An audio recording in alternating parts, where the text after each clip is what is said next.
कैसे आप सब। स्वागत है एक बार फिर से आप सभी का आपके अपने YouTube channel knowledge for destination पर। गाइस बात करेंगे कच्चे कर्मचारी हरियाणा से जुड़ी आज की फटाफट खबरें। तो पहली खबर ले लेते हैं। हरियाणा में एनएचएम कर्मचारियों के लिए वित्त विभाग का अड़ियल रवैया सरकार को पड़ेगा भारी। तो गाइस यहाँ पे जो एनएचएम कर्मचारी है उन्होंने अपनी लंबित मांगों की पूर्ति के लिए आपातकालीन सेवाओं को छोड़कर सभी काम 1 घंटे के लिए रोक दिए थे और इसमें करीब 14,000 कर्मचारियों ने भाग लिया था। इन्होंने बताया था कि 21 जून को हुई वार्ता में बनी सहमति के बाद 7वें वेतन आयोग की जो फाइल थी वह सोमवार को अनुमोदन के लिए वित्त विभाग में भेजी गई थी, परंतु वित्त विभाग ने अपना अड़ियल रवैया जारी रखते हुए और मुख्यमंत्री की अनुमोदन को दरकिनार करते हुए खारिज कर दिया, जो कि एक दुर्भाग्यपूर्ण थी। और अभी इन्हीं कड़े अनुभवों के कारण जो ये कर्मचारी हैं ये आंदोलन पर जाने का इन्होंने फैसला किया है और वहीं पर मुख्यमंत्री से अनुरोध किया है कि जनहित और कर्मचारी हित में वे अपने मामले में इस हस्तक्षेप करके वित्त विभाग से 7वें वेतन आयोग की फाइल को क्लियर करके लागू करवाएं, ताकि बाकी मुद्दों के लिए बातचीत का माहौल बने। और वहीं पर प्रदेश महासचिव ने सरकार को चेतावनी देते हुए कहा कि यदि सरकार ने समय रहते कर्मचारियों की समस्याओं का समाधान नहीं किया तो आंदोलन को तेज कर देंगे और इसमें जो आने वाले परिणाम है उसके लिए सरकार स्वयं जिम्मेदार होगी। सरकार इस मामले को गंभीरता से समझे और मांगों पर त्वरित कार्रवाई करे। तो दूसरी बड़ी अपडेट है, सर्व कर्मचारी संघ ने बैठक कर चेताया, कहा कि अगर मांगे पूरी नहीं की तो विधानसभा चुनाव में खामियाजा भुगतेगी सरकार।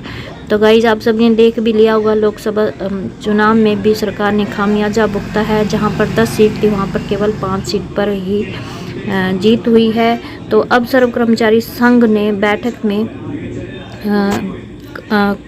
कर कहा है कि अगर उनकी मांगे पूरी नहीं की तो विधानसभा चुनाव में भी खामियाजा भुगतना पड़ेगा सरकार को। बैठक में कर्मचारियों की लंबित मांगों को जल्द से जल्द प्रदेश सरकार द्वारा पूरी करने की मांग की गई है और जिसमें कहा गया है कि कर्मचारी वर्ग लंबित मांगों को लेकर लंबे समय से आंदोलनरत है और इन मांगों में 2 साल की सेवा के आधार पर सभी कच्चे कर्मचारियों को पक्का करना, स्वीकृत पद पर पक्की भर्ती करना, ठेका भत्ता पर रोक, पुरानी पेंशन व्यवस्था लागू करना, पेंशनर को 65, 70, 75 व 80 साल की उम्र शुरू होने पर 5% वृद्धि देना, कंप्यूटेशन राशि वापस लेने की अवधि 10 साल करना, सार्वजनिक स्वास्थ्य सेवाओं की गुणवत्ता और विस्तार करना, खाली पदों पर पक्की भर्ती करना, कर मुक्त आय सीमा 5 लाख करना, छटनीग्रस्त कर्मियों को तुरंत प्रभाव से बहाल करना, पावर बिल 2022, नई शिक्षा नीति, रोड सेफ्टी बिल और 4 लेबर कोड को रद्द करना, ये इनकी प्रमुख मांग हैं जो वो शामिल रही हैं। उसके बाद सफाई कर्मचारियों ने भी आज 26 जून को निगम के मुख्य लेखाधिकारी कार्यालय पर घेराव किया है।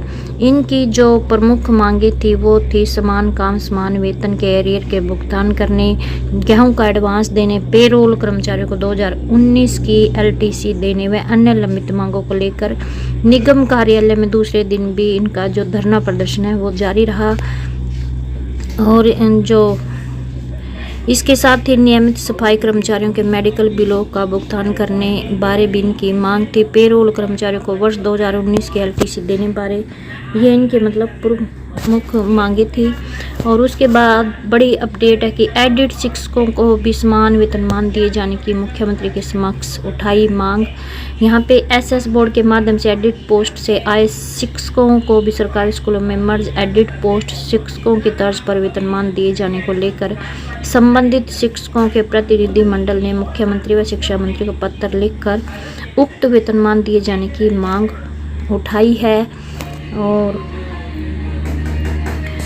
इसमें बताया गया कि जब वे एडिड स्कूलों में जो वेतन ले रहे थे और जब एसएस बोर्ड के माध्यम से उसी पद पर चुने जाने के बाद रिलीवर होकर सरकारी स्कूलों में ज्वाइन किया तो उनको वह ना देकर शुरुआत वेतनमान दिया गया, जो कि शिक्षकों के साथ घोर अन्याय था। तो इन्होंने समान काम का समान वेतनमान दिए जाने की यहाँ पे मांग उठाई है। उसके बाद बड़ी अपडेट है कि door to door garbage collection का काम करने वाले कर्मचारियों की जो हड़ताल है वो 8वें दिन भी जारी रही है और यहाँ पे अभी तक कोई भी अधिकारी इनकी सुध लेने नहीं पहुँचा है। और यहाँ पे इनकी यही मांग है कि इनकी जो तनख्वाह है वो फिक्स की जाए और सही टाइम पर दी जाए। तो साथ ही इन्होंने ये भी बताया है कि पिछले 1.5 साल से नियमित समय पर सैलरी नहीं मिली है और अब हाल ही में पिछले 2 महीने से भी उनकी जो सैलरी है वो रुकी हुई है। सभी कर्मचारियों ने मांग किया कि उनकी सैलरी आने की तारीख को फिक्स किया जाए और उन्हें हर माह नियमित रूप से तनख्वाह दी जानी चाहिए। और उन्होंने कहा कि हमारी मांगों की ओर कोई गौर नहीं किया जा रहा है और समय पर तनख्वाह ना मिलने को लेकर हमारे घर का जो गुजारा है वो करना मुश्किल हो रहा है। और इनकी 8वें दिन भी जो हड़ताल है वो जारी रही है, लेकिन अभी भी कोई अधिकारी इनकी जो समस्या है उसको हल करने के लिए नहीं पहुंचा है। इनकी समस्या है वो जस की तस बनी हुई है। और उसके बाद गाइज यहाँ पे अनुबंधित विद्युत कर्मचारी संघ ने की कर्मियों को नियमित करने की मांग। तो यहाँ पे जो भारतीय मजदूर संघ से संबंध अनुबंधित विद्युत कर्मचारी संघ की मीटिंग मंगलवार को हुई है और यहाँ पे मीटिंग में सरकार से पॉलिसी बनाकर कर्मियों को नियमित करने की मांग की गई है। और यहाँ पे बताया गया है कि पिछले 9.5 साल से सरकार ने बिजली निगम के अनुबंधित कर्मचारियों के हित में कोई कार्य नहीं किया है। और साथ ही थर्मलों को लेकर 12 जून को हुई समझौते को लागू करने, कैशलेस मेडिकल पॉलिसी का लाभ देने, सेवानिवृत्त पर एकमुश्त राशि जारी करने की मांग उठाई है। और साथ ही अनुभव का लाभ देने, मुख्य वेतन में बढ़ोतरी, अनुभव के आधार पर वेतन चिरायु कार्ड लागू करने की मांग की गई है। और यहाँ पे मजदूर संघ भारतीय मजदूर संघ ने चेतावनी दी है कि इन मांगों को जल्द से लागू नहीं किया गया तो 4 जुलाई को सभी सर्कलों पर एडीसी एवं अधीक्षक अभियंता को सीएम के नाम पर ज्ञापन सौंपा जाएगा। और यहाँ पे गाइस साथ ही अगर इनकी 5 से 15 जुलाई तक सभी विधायकों सांसदों को ज्ञापन दिया जाएगा। 16 जुलाई को सीएम आवास पर पहुंचकर ज्ञापन दिया जाएगा और 29 जुलाई को करनाल से संघर्ष का बिगुल है जो बजाया जाएगा। यहाँ पे जो संगठन है उनकी एक ही मांग है कि जो नियमितीकरण की जो पॉलिसी है उसको लाया जाए, चाहे अनुबंधित विद्युत कर्मचारी हो चाहे हार्ट्रोन के कर्मचारी हो, लेकिन इनकी एक ही मांग है कि नियमितीकरण की पॉलिसी है उसे लाया जाए। और उसके बाद बड़ी अपडेट है कि हार्ट्रोन आईटी प्रोफेशनल ने सेवाएं नियमितीकरण की पॉलिसी बनाने के लिए सीएम के नाम डीसी कार्यालय में ज्ञापन सौंपा है। ये जो खबर है ये अम्बाला शहर से है। इसी तरह गाइज यहाँ पे हार्ट्रोन आईटी प्रोफेशनल ने भी सेवाएं नियमितीकरण की पॉलिसी बनाने के लिए सीएम के नाम उपायुक्त को ज्ञापन सौंपा है। ये जो खबर है ये है यमुनानगर की। तो यहाँ पे जो कर्मचारी वर्ग है इनकी एक ही मांग है कि इनके लिए नियमितीकरण की पॉलिसी है वो लाई जाए।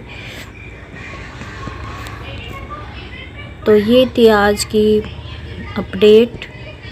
और यहाँ पे देखो बताया गया है कि इसमें ये अनुबंध आधार पर कार्यरत लगभग 5000 हार्ट्रोन आईटी प्रोफेशनल हैं जिनकी सेवाएं नियमित करने के लिए इन्होंने तत्काल प्रभाव से अधिसूचना जारी करने को लेकर कहा है। तो ये थी, आई होप आपको ये वीडियो अच्छी लगी। प्लीज़ चैनल को सब्सक्राइब और वीडियो को लाइक कमेंट शेयर करना ना भूलें। धन्यवाद।